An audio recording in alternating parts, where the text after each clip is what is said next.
कौन प्रमेय संख्या है, ठीक है ना, इसे पूछ रहा है कौन प्रमेय संख्या है। तो प्रमेय संख्या का जो परिभाषा होता है क्या होता है दोस्तों, जो संख्या p बटे क्यू के रूप में होगा, है ना। सभी प्राकृतिक संख्या क्या होता है, प्रमेय संख्या कहलाता है। प्राकृतिक संख्या जैसे सपोज दैट 1 2 3 4 ये सब प्रमेय संख्या होता है। इसके नीचे कुछ न तो एक दे सकते हैं, एक दे सकते हैं, एक दे सकते हैं, तो ये नंबर क्या हो गया आपका p बटे क्यू के रूप में हो गया। जो p देखिए p बटे क्यू इस प्रकार से, तो p के जगह पे 4 आया और q के जगह पे आपका क्या गया 1। लेकिन शर्त क्या बोलता है दोस्तों, q जो है ना नॉट इक्वल टू 0, q जो है ना 0 के बराबर नहीं होना चाहिए, है ना, ऐसा याद रखना आपको। देखिए रूट के अंदर में 3 है, 3 आपका पूर्ण संख्या नहीं है। पूर्ण संख्या कहने का मतलब क्या है, जैसे 1 का वर्गमूल करेंगे कितना होगा 1 होगा, है ना। 4 का करेंगे कितना होगा 2 होगा, 9 का करेंगे कितना होगा 3 होगा। जिसका वर्गमूल संभव है उसी को पूर्ण संख्या बोलेंगे, जिसका वर्गमूल संभव है उसी को पूर्ण संख्या बोलेंगे। तो 3 का वर्गमूल संभव है नहीं है, तो ये आपका प्रमेय संख्या नहीं होगा, ठीक है ना। चलिए यहाँ पे इसको बढ़ते हैं। ये तो आपका प्रमेय संख्या है, ठीक है ना, प्राकृतिक संख्या है। सभी प्राकृतिक संख्या प्रमेय संख्या होता है, ये तो प्रमेय संख्या है, लेकिन ये आपका अप्रमेय संख्या है। तो प्रमेय संख्या और अप्रमेय संख्या दोनों को जोड़ेंगे तो क्या होगा अप्रमेय संख्या, ये भी आपका नहीं होगा। देखिए ये 6 जो है ना रूट के अंदर है, लेकिन ये पूर्ण संख्या नहीं है क्योंकि 6 का वर्गमूल संभव नहीं है। ओके, तो यहाँ पे जब ये सब ये भी नहीं हुआ, ये भी नहीं हुआ, ये भी नहीं हुआ, तो ये होगा कैसे, देखिए √2 ऊपर में √2 नीचे में कट गया तो बचा क्या 2, तो 2 आपका क्या है प्राकृतिक संख्या है। तो प्राकृतिक संख्या है तो प्रमेय संख्या बोलेंगे, इसलिए ऑप्शन नंबर आपका क्या होगा 2। छात्रों आज की इस वीडियो में आप सभी का स्वागत है। तो आज की इस वीडियो में हम लोग पढ़ने वाले हैं मैथ क्लास 10th का ऑब्जेक्टिव क्वेश्चंस। जो छात्र एवं छात्राएं 2026 में एग्जाम देने वाले हैं उनके लिए ये वीडियो बहुत ही ज़्यादा हेल्पफुल रहने वाला है, इसलिए वीडियो को बिना स्किप किए पूरा देखिए, क्योंकि आपके एग्जाम में यहाँ से बहुत सारा प्रश्न सेम टू सेम पूछे जा सकते हैं। तो आइए बिना किसी देरी के करते हैं इस वीडियो को स्टार्ट। तो चलिए दोस्तों हम 1 नंबर से शुरू करते हैं। जैसा कि यहाँ पे 1 नंबर में आपका लिखा हुआ है 3825 का अभाज्य संख्या क्या होगा। तो इसी प्रकार से आपके बोर्ड में भी 4 ऑप्शन दिया रहेगा ऑब्जेक्टिव वाला क्वेश्चन में, ठीक है ना। तो चलिए हम इसको बनाते हैं। जैसे यहाँ पे आपका क्या है 3825।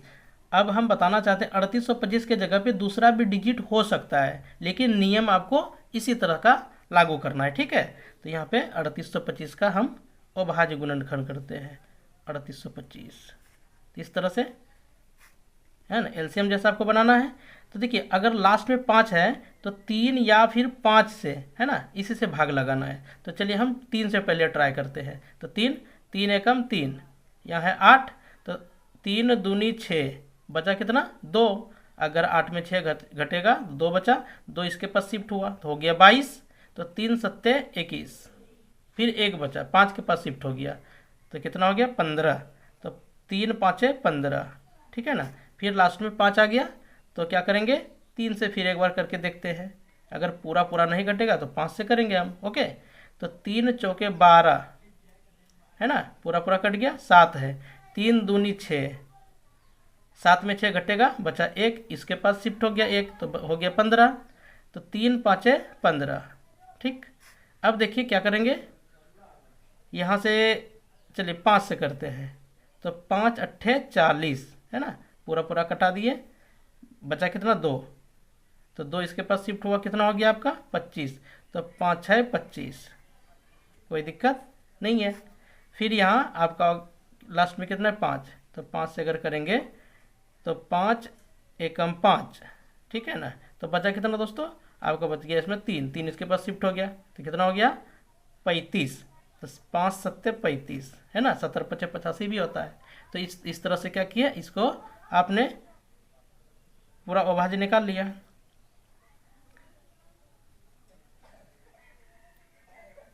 आपने इसको निकाल लिया, ठीक है ना। तो इसको कैसे लिखेंगे 3 गुना 3 गुना 5 गुना 5 गुना फिर 17। तो इस तरह का कहाँ पे ऑप्शन दिख रहा है 2 ठो 3 2 ठो 5 2 1 ठो 7 17। तो यहाँ पे देखिए तो यह है। तो 3 नंबर का ऑप्शन क्या हो गया आपका सही हो गया, ठीक। तो चलिए हम लोग बढ़ते हैं अगले प्रश्न की ओर, जो है आपका 2 नंबर का प्रश्न। तो 2 नंबर में यहाँ पे क्या दिया हुआ है देखते हैं, है ना। बहुत ही मज़ा आने वाला है, सॉल्यूशन के साथ आपको हम बताने वाले, इसलिए वीडियो के अंत तक आप बने रहिए। यहाँ पे क्या है 6 72 और 120 का एचसीएफ क्या होगा। एचसीएफ का मतलब क्या होता है, हाईएस्ट कॉमन फैक्टर निकालना है। ठीक है, चलिए 6 का अगर हम अभाज्य गुणनखंड करेंगे कितना से, 2 से 3 बार में हो गया। फिर आपका 72 है, 2 से कीजिए तो कितना होगा, 36 दूनी 72, फिर 2 से 18 दूनी 36, फिर 2 से 9, फिर 3 से 3 तिया 9, है ना। फिर कितना है आपका 120, 120 के लिए 60, 30, 15, 3, फिर 5। नहीं तो क्या करेंगे, बारी बारी से सबको यहाँ पे लिखेंगे। क्या है, 2 गुना 3, 2 गुना 3 लिख दीजिए। फिर यहाँ पे 2 3 बार है,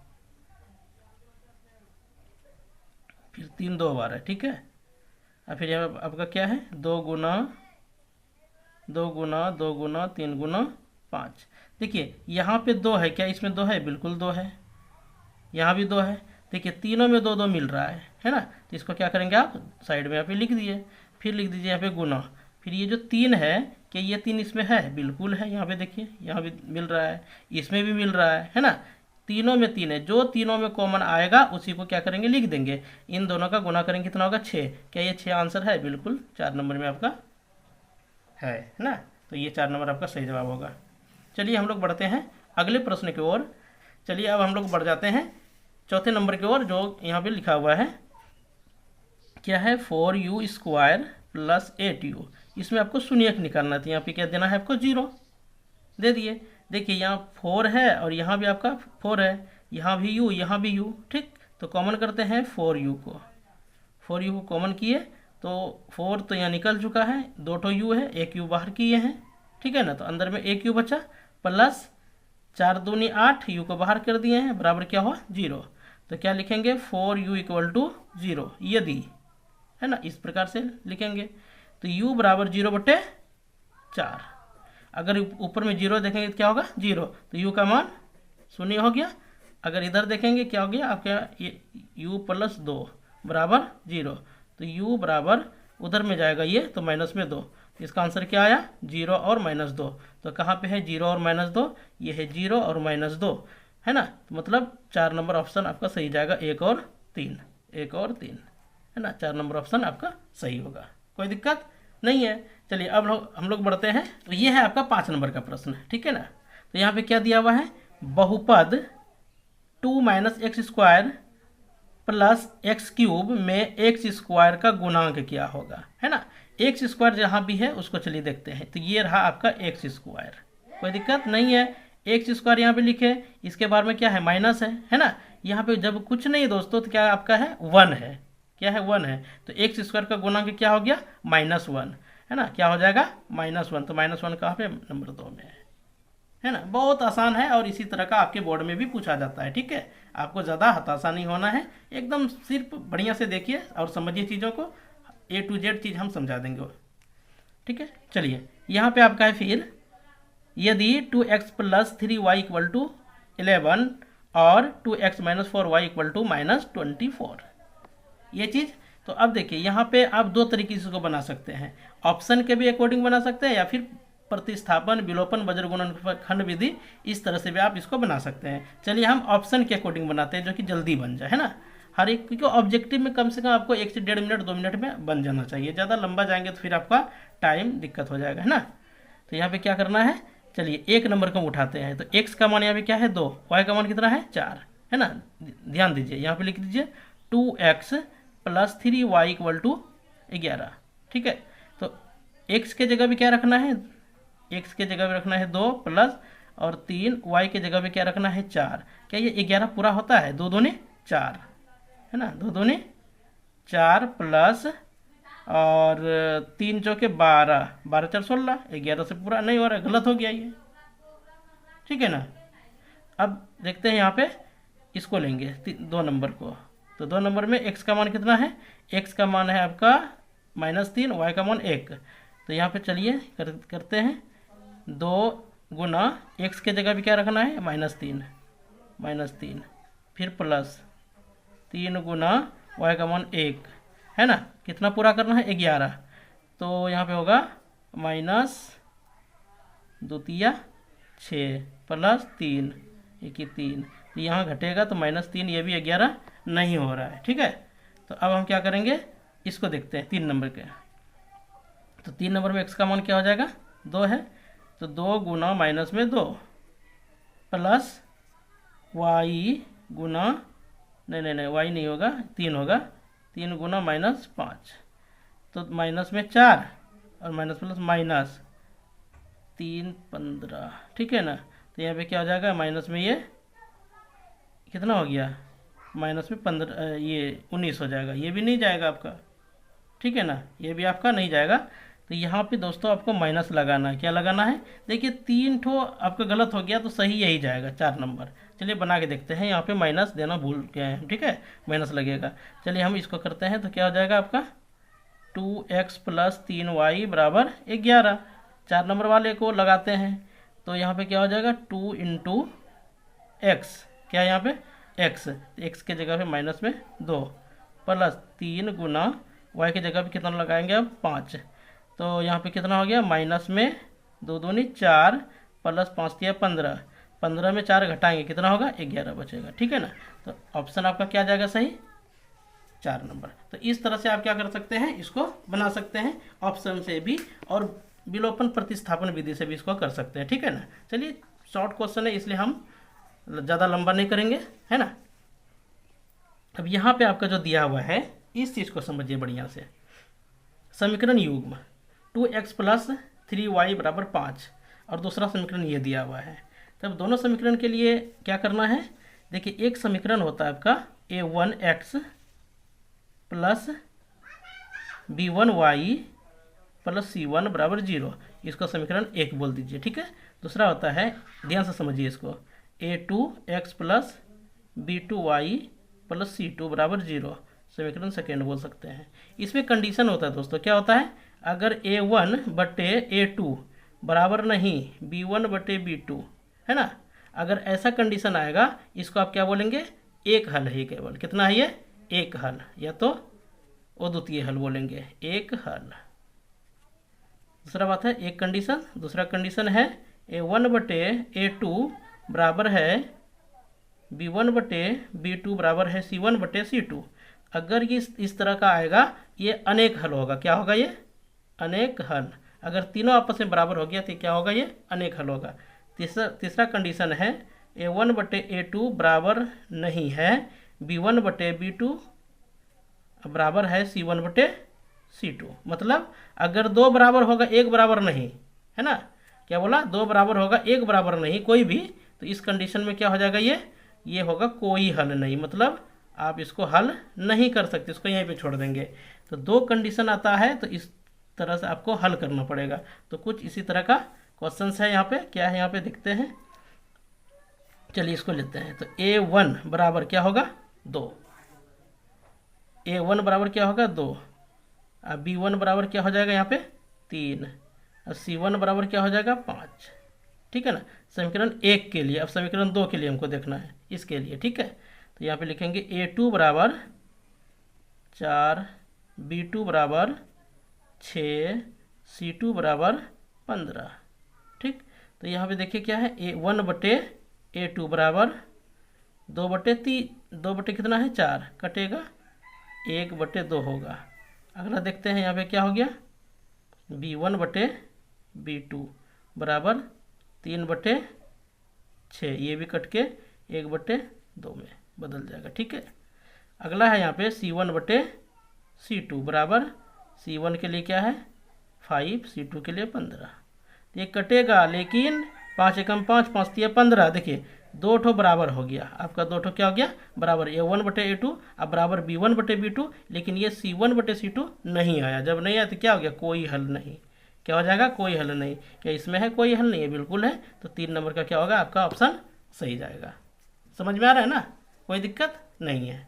ओके, अब हम देखते हैं अगले प्रश्न को। ठीक है ना, यहाँ पे क्या है, के किस मान के लिए समीकरण निकाय इतना और इतना के अनगिनत होंगे। अनगिनत का मतलब क्या हो गया, अनेक हल। क्या हो गया, अनेक हल।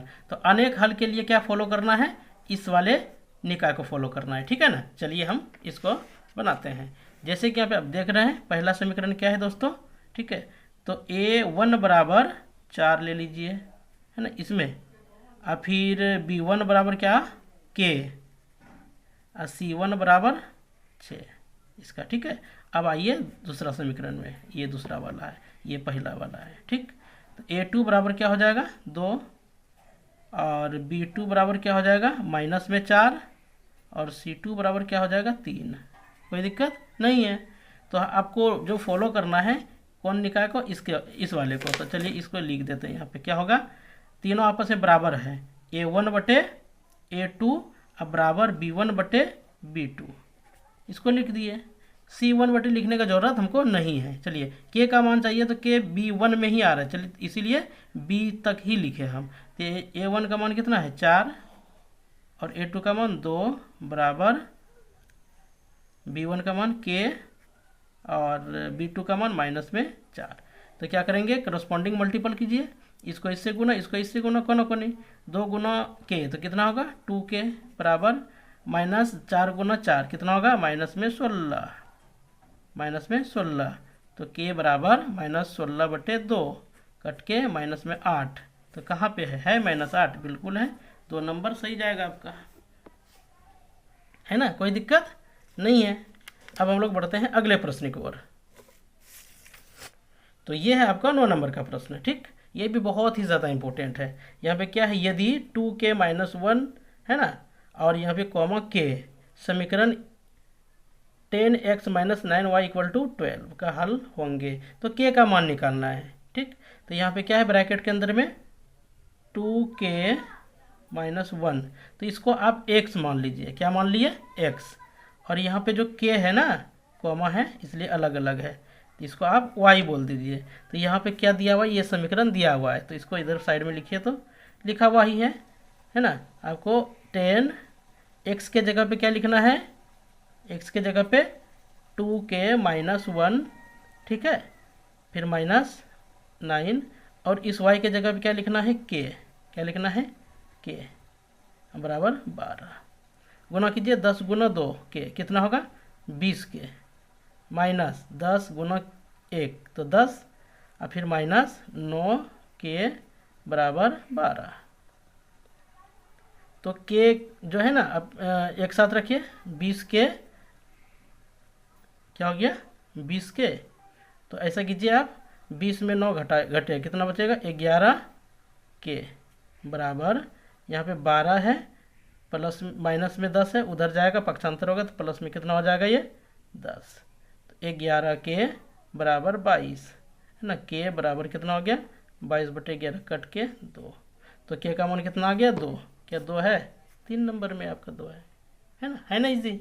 बहुत अच्छा प्रश्न है दोस्तों। अब अगला प्रश्न है आपका 11 नंबर, ठीक है। द्विघात समीकरण एक्स स्क्वायर, क्या है यहाँ पे x square minus 15x plus 15 ऐसा कुछ लिखा हुआ है। इसमें आपको डी निकालना है, डिस्क्रिमिनांट अंग्रेजी में बोलेंगे और हिंदी में विविक्त कर बोलेंगे, ठीक है ना। तो क्या है x square minus 15x plus 15, तो इसका स्टैंडर्ड फार्मूला क्या होता है A X square plus B X plus C बराबर 0, है ना। इस फार्मूला को याद रखना पड़ेगा आपको। ए के जगह पे क्या है कुछ नहीं तो 1 है, तो लिखेंगे ए बराबर 1, अब बी बराबर माइनस 15 और सी बराबर 15। कोई दिक्कत, तो क्या हो जाएगा डी बराबर बी स्क्वायर माइनस 4ac, यही तो होता है डिस्क्रिमिनांट का फॉर्मूला। तो बी का वैल्यू कितना है माइनस में 15 का स्क्वायर माइनस यहाँ पे क्या है 4 गुना ए के जगह पे 1 और सी के जगह पे 15। तो 15 का स्क्वायर करेंगे कितना होगा 225 माइनस 15 चौके 60 गुना 1 तो 60, तो 225 में 60 घटेगा, कितना बचना चाहिए तो 165, कितना बचेगा 165। तो 11 नंबर का भी प्रश्न आपका बनके तैयार हो गया। तो अब हम लोग बढ़ते हैं 12 नंबर की ओर। तो 12 नंबर में लिखा हुआ है द्विघात समीकरण 2x square minus 4x plus 3 equal to 0 का मूल क्या होगा, ये मूल निकालना है, ठीक है। चलिए यहाँ पे कुछ हम कंडीशन बताते हैं। अगर d 0 से बड़ा है ना, d अगर 0 से बड़ा होगा क्या होगा मूल वास्तविक होगा, क्या होगा मूल वास्तविक, ध्यान दीजिएगा, एवं ओ समान, क्योंकि ये जीरो से बड़ा है ना, एवं ओ समान। ठीक है, पहला कंडीशन। दूसरा कंडीशन में है अगर डी छोटा है जीरो से तो मूल क्या होगा, ओ वास्तविक होगा। क्या होगा, मूल ओ वास्तविक। वास्तविक। तीसरा कंडीशन में अगर डी जीरो के बराबर होगा तो मूल तो वास्तविक होगा ही, वास्तविक होगा, बट ये क्या हो जाएगा, समान हो जाएगा, है ना। अगर जीरो जहाँ देखोगे तो मूल वास्तविक एवं समान होगा। अगर डी बड़ा है जीरो से, मूल वास्तविक एवं ओ समान होगा। अगर जीरो छोटा डी बड़ा छोटा है जीरो से तो क्या हो जाएगा, मूल वो वास्तविक होगा, है ना। इसको ध्यान में रखना है। तो यहाँ पे आपका क्या दिया हुआ है, 2x² माइनस 4x प्लस 3 बराबर 0। तो a का मान 2, b का मान -4, c का मान 3। तो d क्या होता है, b² माइनस 4ac, है ना। तो d बराबर b का मान माइनस में 4 का स्क्वायर माइनस 4, a के जगह पे 2, c के जगह पे 3, d बराबर माइनस में 4 का स्क्वायर है तो क्या हो जाएगा, 4 चौक 16 माइनस 4 तिया 12 दूनी 24, डी बराबर 24 में 16 घटेगा तो माइनस में 8। यानी ये जो है जीरो से क्या हो गया, 8 माइनस में है ना, छोटा हो गया। तो यहाँ पे हो गया डी हो गया आपका जीरो से छोटा। तो इसलिए मूल क्या होगा, ओ वास्तविक होगा, मूल ओ वास्तविक होगा। ठीक है, क्या ऑप्शन है, हाँ 1 नंबर जाएगा आपका। आए समझ में, कोई दिक्कत नहीं होनी चाहिए। बढ़ जाते हैं, अब समांतर श्रेणी का प्रश्न आ गया, है ना। बहुत ही अच्छा सा प्रश्न लिए है ना, जो कि आपके बोर्ड में पूछने का बहुत ज़्यादा चांस रहेगा। ठीक, चलिए 13 नंबर को बनाते हैं। AP, इसमें क्या बोल रहा है, सार बंतर क्या होगा। तो आसान है भाई, है ना। इसको क्या बोलेंगे A1, इसको A2, इसको क्या बोलेंगे A3, है ना। जितना पद रहेगा उसको बड़ा बड़ा के लिखते जाइए, A4, A5, इस तरह से, है ना। अगर कॉमन डिफरेंस अगर हमें चाहिए तो क्या होता है, दूसरे वाला में पहला वाला घटाना पड़ता है। क्या हो जाएगा यहाँ पे, A2 माइनस A1, D बराबर A2 का मान 10, A1 का मान 4, D बराबर 10 में 4 घटेगा तो 6। क्या 6 है ना, 6 है। तो ये सही जाएगा आपका, कोई दिक्कत नहीं है। अब इसी कड़ी में बढ़ते हैं 14 नंबर की ओर। 14 नंबर में दिया हुआ है 10वीं पद हमको क्या होगा ना, ये निकालना है। तो हम जानते हैं कि पहला नंबर क्या होता है, A, है ना। D तो अभी हमने देखा कि दूसरे वाले को पहला वाले में घटाना पड़ता है। तो 19 में 12 घटा दो, 19 माइनस 12, तो D बराबर कितना आएगा, 7 आएगा ना। तो 10वीं पद चाहिए। 10वीं पद में क्या होगा, A10, है ना। A10 के लिए क्या लिखेंगे आप, आपको लिखना होगा A प्लस 9D, है ना, A प्लस 9D। तो A 12 है प्लस 9 गुना D अभी देखा मैंने 7, तो 12 प्लस 9 सत्ते 63। अब जोड़ दीजिए 2 5 6 75। नहीं, कोई दिक्कत नहीं है। अब हम लोग बढ़ते हैं 15 नंबर की ओर। तो 15 नंबर में यहाँ पे क्या है, देखिए खाली घर को क्या करना है, भरना है। यहाँ पे क्या होगा, देखिए ये क्या पहला है, पहला टर्म, इसको बोलेंगे A बराबर 2 हो गया, पहला दूसरा तीसरा।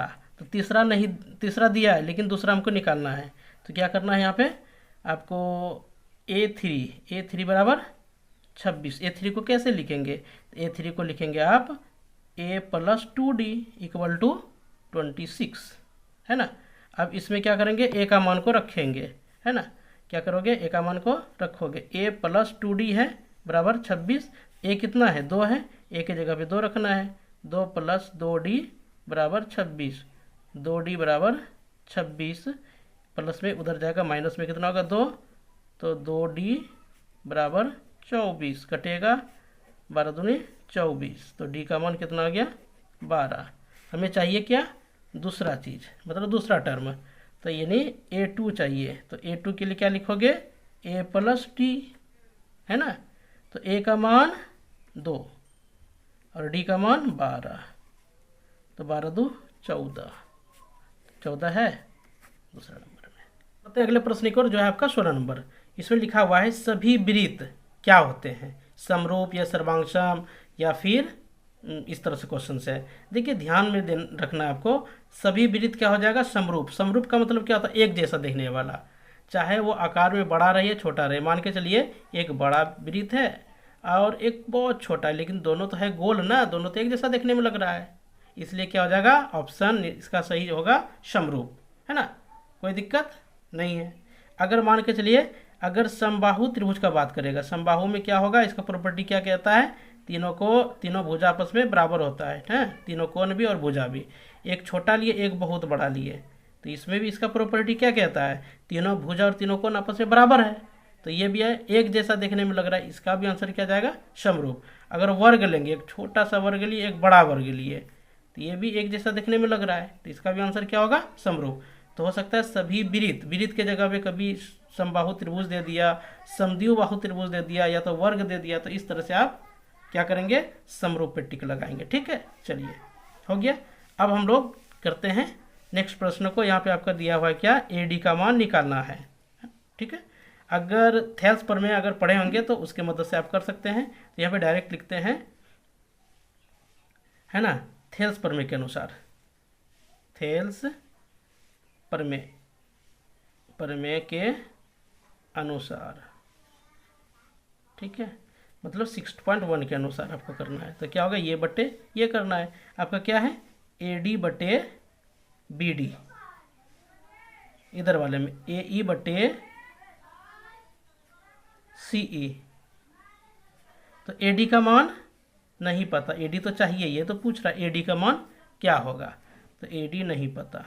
BD तो पता है 7.2, अब बराबर AE कितना है 1.8 और फिर 5.4। चलिए साथ में इधर बनाते हैं, गुना कीजिए इसको इससे, तो क्या होगा 5.4 AD, अब बराबर इसको ऐसे रहने दीजिए 1.8 गुना 7.2, ठीक है ना, इस तरह से हो गया।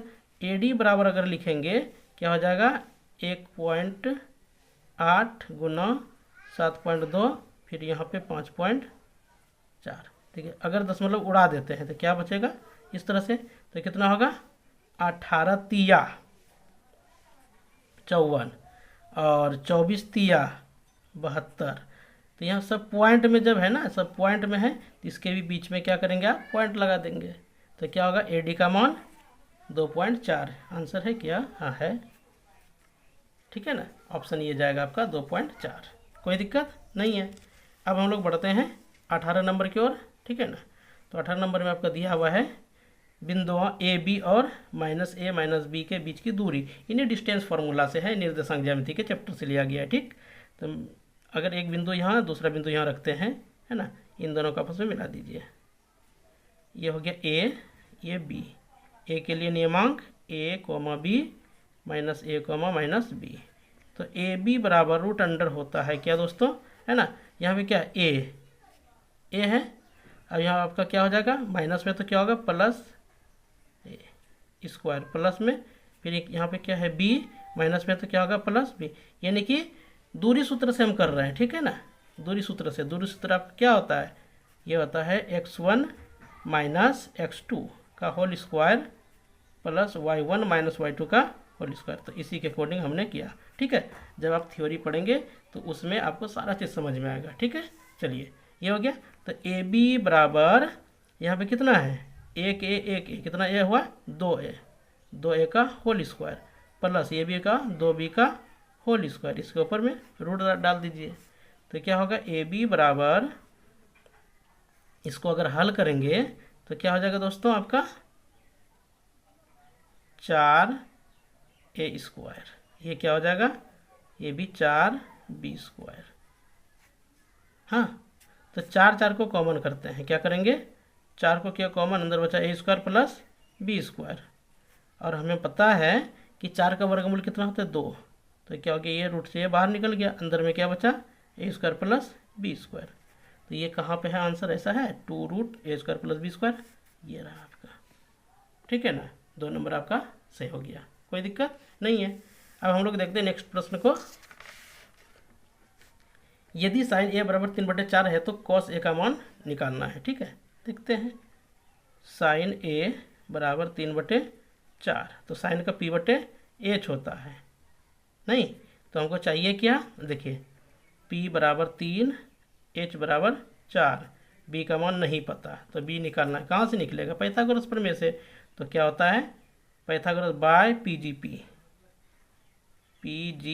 पाइथागोरस प्रमेय द्वारा। ठीक है, ये इसलिए शॉर्ट में लिखे इसको। तो b बराबर क्या होगा, √h² माइनस p²। तो b बराबर, देखिए सब सारी चीज़ को हम पढ़ा रखे हैं, हमारे चैनल पे मिल जाएगा।